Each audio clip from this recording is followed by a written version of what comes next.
Hello guys and welcome to Corner Sports. I'm Albert Aznavour and let's get into some football games that are happening this weekend.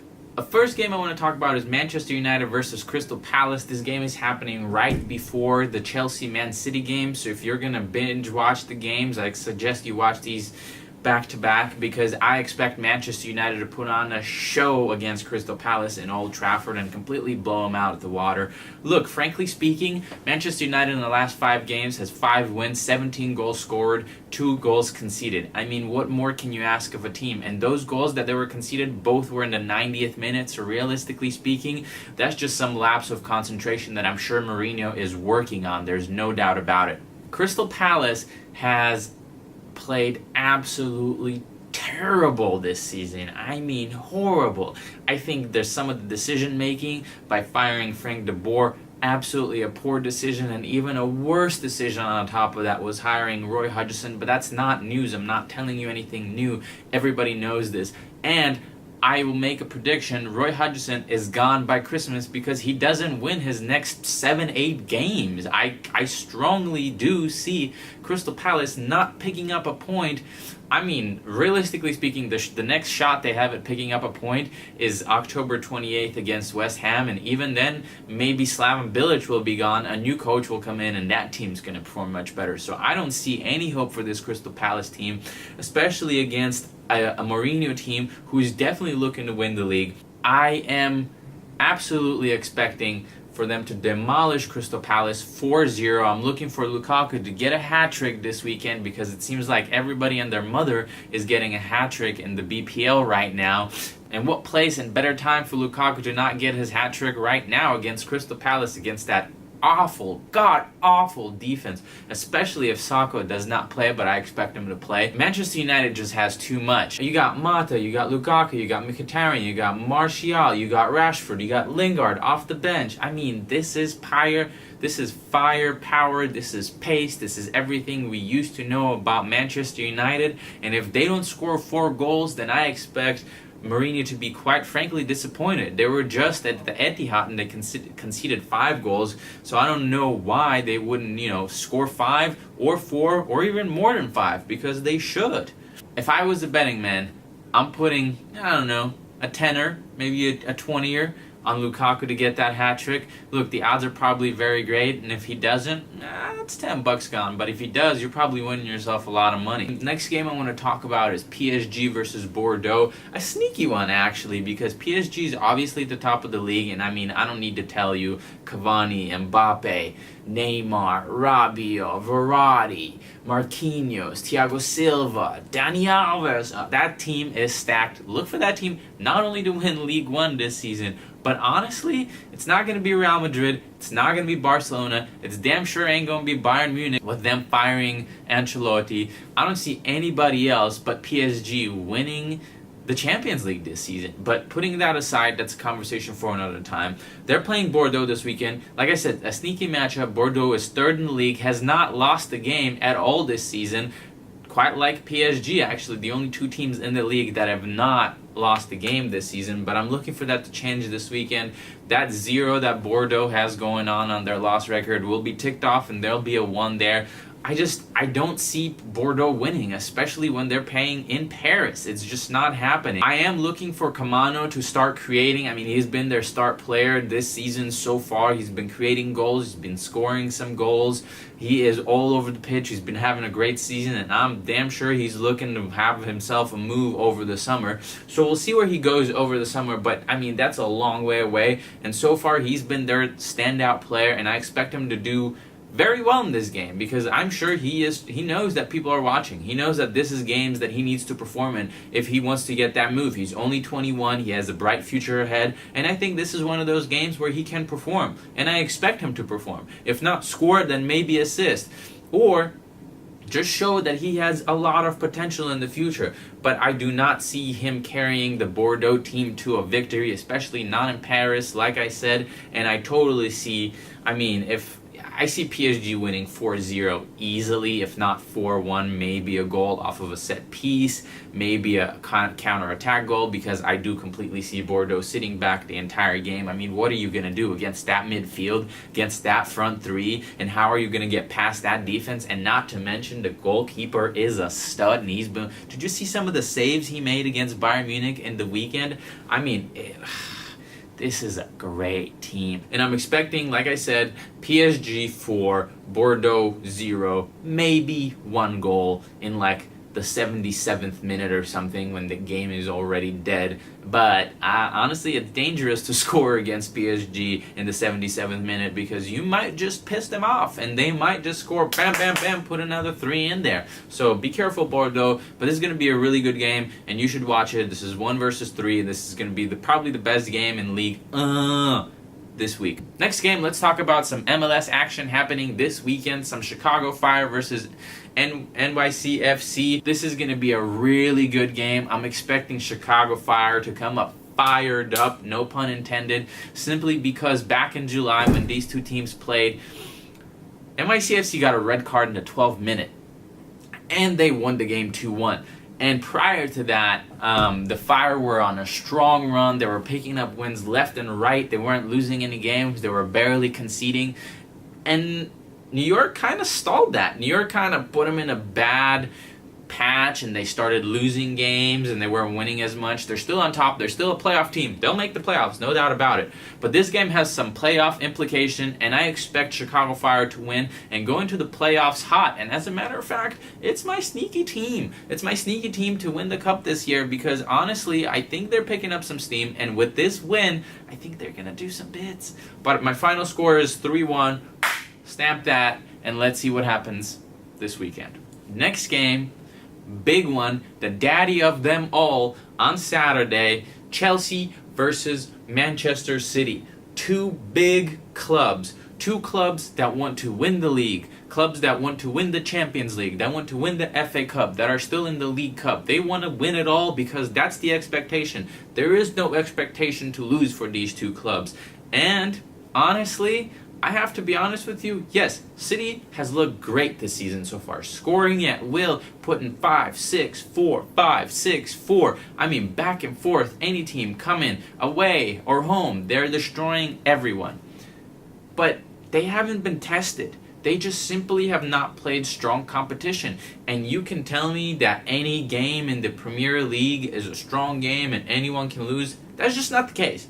When you're winning 6-0 and then 4-0 the following weekend and then 5-0, there's no competition. So these are teams that they're supposed to be beating, and these are teams that they will continue to beat. But they have not played the teams that Chelsea has played.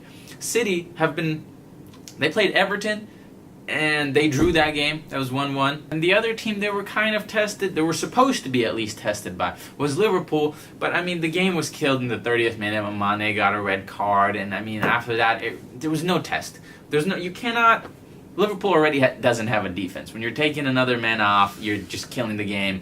And I was hoping that this was going to be a test. I really wanted to see a nice battle because these are the teams that City needs to be beating, and I want them to beat them convincingly. But when there's 11 men on the field. It was 10 men on the field. I don't find that to be a test. It wasn't a test. And so we're going to brush that game aside. Other than that, they have not been tested. By who? Feyenoord? Stoke? Watford? Shakhtar Donetsk? No, these are teams they're supposed to be beating. These are easy games for them. I know there's no easy games, but they seemed easy. They're killing them. They're not allowing them to score.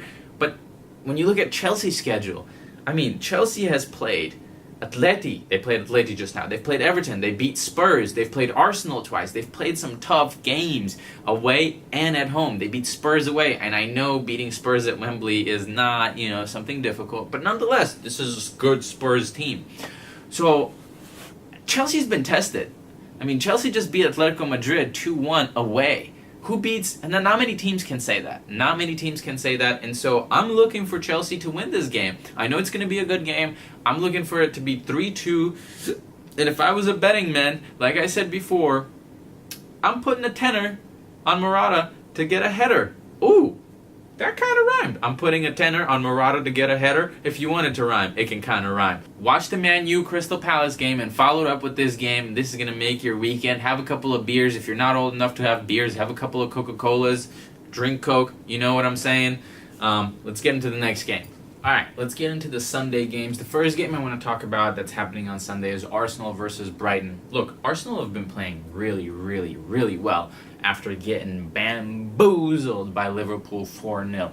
I don't know what Wenger did after that, but I think they realized, hey, we're not turning this into another season where everybody's like, Wenger out, and Alexis is leaving, and Ozil wants to go to Manchester United, and everybody wants to go. But let's keep it in-house, and let's see what we can do this season. And I think that's what they're doing. And I think this is a game that they should be winning. I mean, this is a game that Arsenal typically does win. At home, against your Brightons, against your Bournemouths, Watfords, whatever the case may be. This is a usual game that Arsenal will knock back about 3-0 or 3-1 or 4-0, what have you, and that's fully what I expect. Look, Brighton has started really well. I totally expected Brighton to be 20th in the league overall when I was predicting my BPL standings.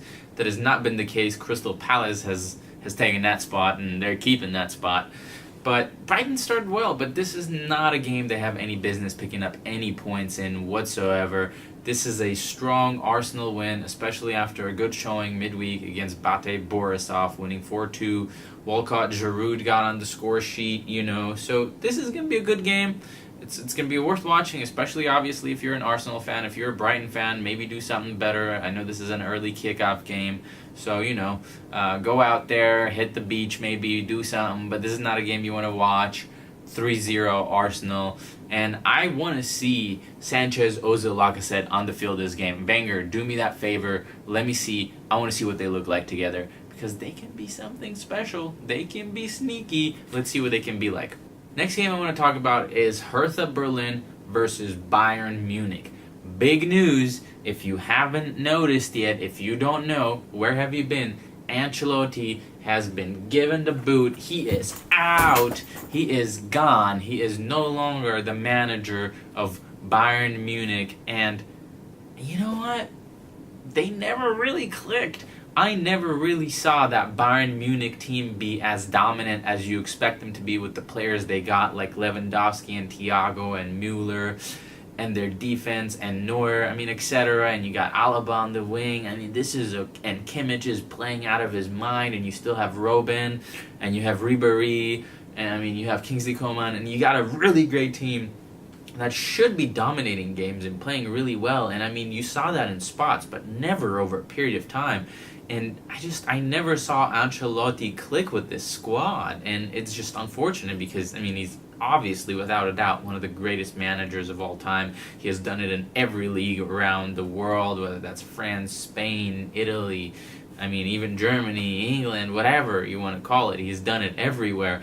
He's one of the greatest managers. I just never saw him really click with this team, and I was expecting this to happen. I really wasn't expecting it to happen. I thought it would happen over the summer, but the fact that they did it like this, that means they had it in mind, and something just wasn't going right, and I totally understand it. Look, he's losing to PSG 3-0, and he's not really performing well in the league, and the team just doesn't look good. I get it. Get rid of him, get somebody else in, and apparently they've talked to Klopp, but Liverpool were like, nah, not interested.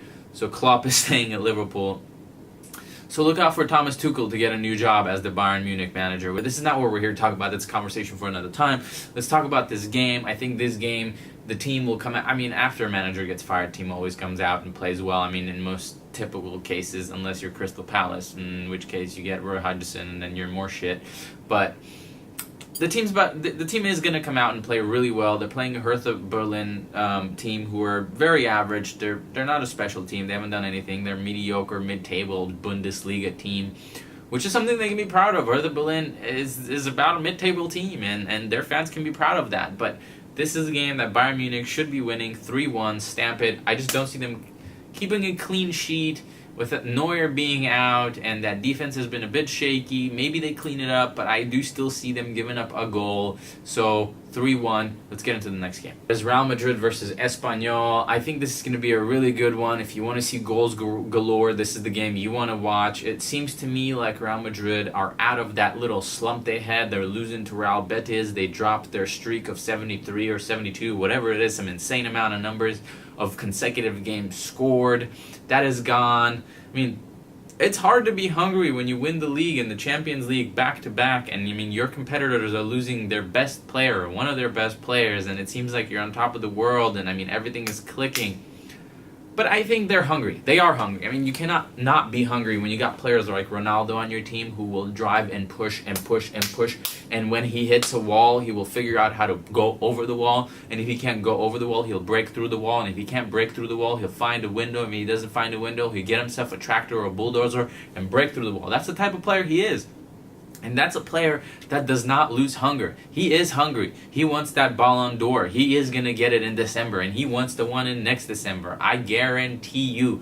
And if he didn't, he wouldn't be playing the game. That's just the type of player he is. So I fully, obviously expect Real Madrid to win this game. I'm really, really pleased with what Zidane is doing with this team. I really like the way he's integrating the Castilla team into the first team. Being the manager of the Castilla team, he's familiar with those players. He knows what they're all about. He knows what they can contribute to the first team.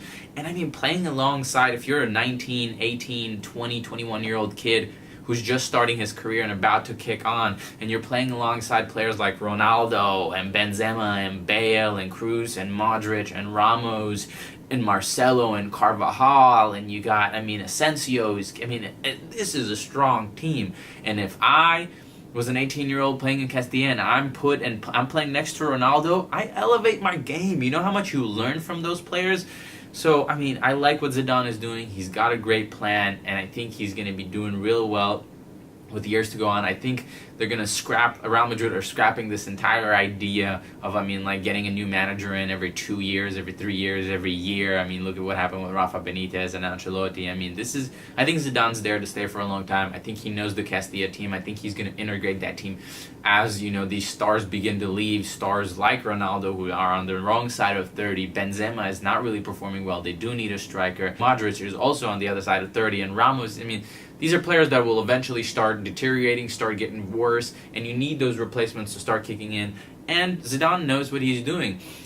And so with that being said, I fully expect him to destroy Espanyol. Espanyol is also an average side. They're coming off a 4-1 win against Deportivo last weekend. Great win, strong win. But they're not doing anything against Real Madrid. Possibly scoring a consolation goal, but I totally see this game going 6-1 with Ronaldo grabbing a brace, maybe a hat-trick, maybe a goal for Bale if Asensio comes on or if he plays. I look for him to score. I look for Isco to create. I think this is going to be a really good game. I also look for some Castilla players to be in there because it is Espanyol. It is a game at Santiago Bernabeu. This is going to be a good one. 6-1. Next game I'm actually really excited about is Nice versus Marseille. This is going to be a good League One game. Both teams battling for that Champions League spot. Marseille had a lot of potential, and a lot of us were looking for Marseille to do really well this season. That hasn't happened quite yet, but this is a game that could spark that turn where they can kick on and get on some sort of a streak.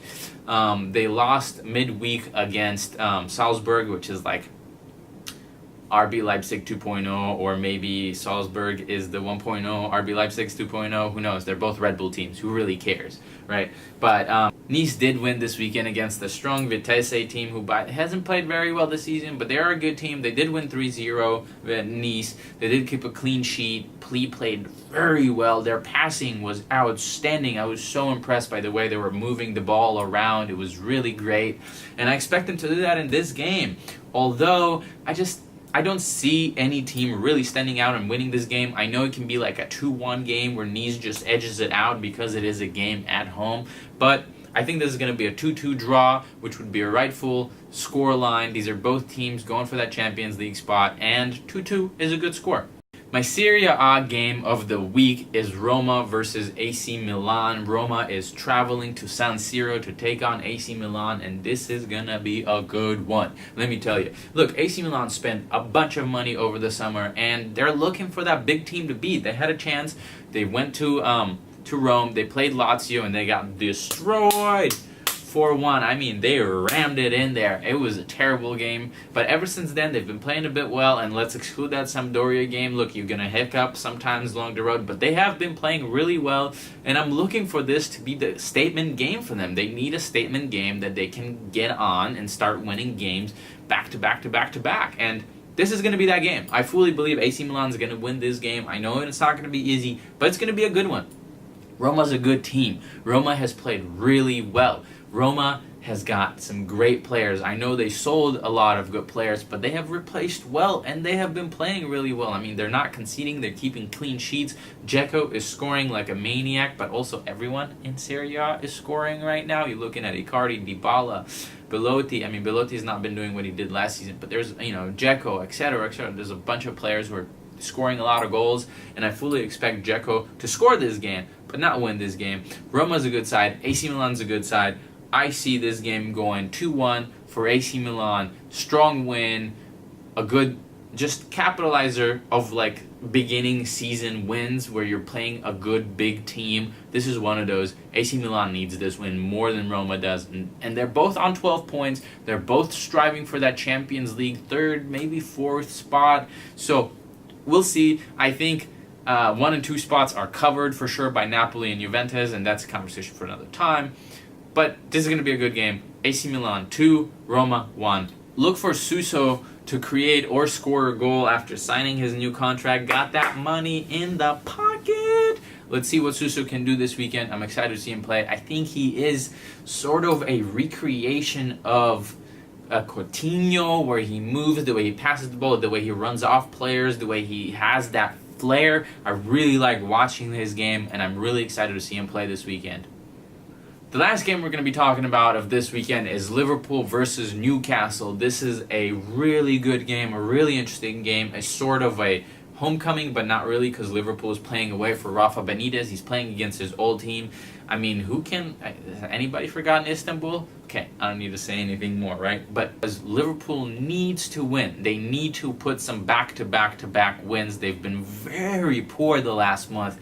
Losing games they should be winning, drawing games they should be winning. I mean, they're averaging 21 shots on target and are not scoring nearly as much as they should be scoring. I look for Liverpool to win this game, but Newcastle is a very well-organized team, as are all Rafa's teams are. But I think they're a little down on confidence after not picking up points against Brighton. I know they will be hungry, but I think Liverpool is going to overwhelm them. I think they're just, with Mane coming back and Salah on the wing. And I want Sturridge to start this game with Coutinho playing right behind him. I think it's going to be Sturridge is a great player. I think this is going to be a game that he needs to start in just because of that physical presence. Look, I love Firmino. I love what he has to offer. But after missing that penalty at Sevilla, he hasn't really been playing well. And he's been a bit lazy for me. He's not getting in the same positions as he usually does. His pass is a bit off. Watching him in midweek against CSKA Moscow, he was just not good. He's not playing well. I think Sturridge needs to start this game. I also see him scoring a goal. And I see Liverpool winning this game 2-1 in St. James Park. Thank you guys so much for watching. I really appreciate you coming along. I don't know how you found me because this is my first video, but if you have found me, leave me a comment below. Let's start a conversation. Let's talk about it. Tell me what you think about my predictions. Tell me what you think about my thoughts. Give this a little bit of a subscribe. I'll be posting regular videos. I'm not only going to be talking about European football, I will also be talking about some American football. I'll also be talking about some NBA, maybe some NHL. I'll definitely be covering some UFC events. I love sports. Corner Sports, subscribe, come back, welcome, join the family, join the sports crew, join what we got going on, because this is gonna be on fire this year and next year especially. I'm looking forward to bringing a lot of great content. Go ahead and hit that subscribe button, and I'll see you probably on Monday when I do a review of how I performed. Peace.